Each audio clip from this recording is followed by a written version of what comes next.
Hi guys, it's Sandra Lawrence here. Welcome to another teacher episodes. Today I'm going to talk to you about failing students.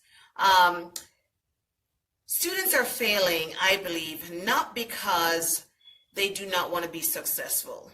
They're failing primarily because sometimes they are finding that the content, the material that they're being taught, that they're supposed to learn, they do not think this material is relevant, that they're going to be able to use this material in the future someplace. So you have to, as parents and teachers, and I'm speaking to parents as well because you're operating as or assistants now that the students are home with you.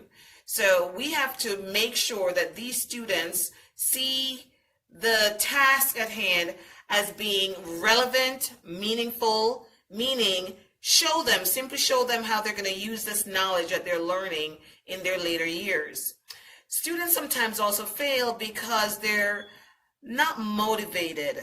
And when I say not motivated, they're sometimes not motivated to even start the assignment. So as teachers and parents, when you recognize that lack of motivation to even start the assignment, it's good to somehow entice the student. And enticing the student to work on the assignment might be simply talking to them about it. So you have to be aware as parent, whichever assignment these teachers are giving to your child to get done. So simply by talking to them about it or having them share with you what they think the expectation is for the assignment will oftentimes get them inspired or motivated to at least start. Okay, so we have to start. Another reason why students fail is possibly because they do not understand the content. Now, in this generation, let me tell you, when the content or concept is not easily understood, because they become so used to getting immediate gratification, instead of struggling through a challenge, they oftentimes quit or stop working. So when these students are failing, we've got to try to remember this. It's not because they do not want to be successful. It's because of those challenges. But those challenges must be addressed because it's important that a student succeeds. And when they succeed, it helps to develop high self-esteem. They're not as anxious. So failing grades will amount to anxiety in these students, okay? They do not feel capable as their peers. And if this happens year after year systematically where they're failing and struggling, eventually they're going to think of themselves as different from those who are successful. Okay, so it becomes a stigma where they're constantly failing, and they will demonstrate behaviors that's usually typical of students who are not successful. So as parents and teachers, it's important that we help our students to organize. Organization is key.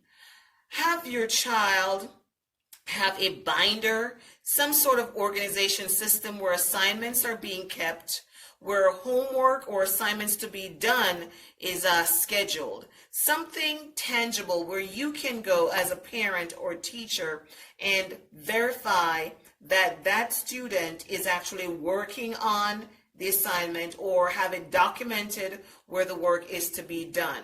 So organization is very key in helping the child to succeed. Another strategy would be to also chunk the assignment. So if we're giving a project, now it would be a digital learning project. A point may be a check-in point.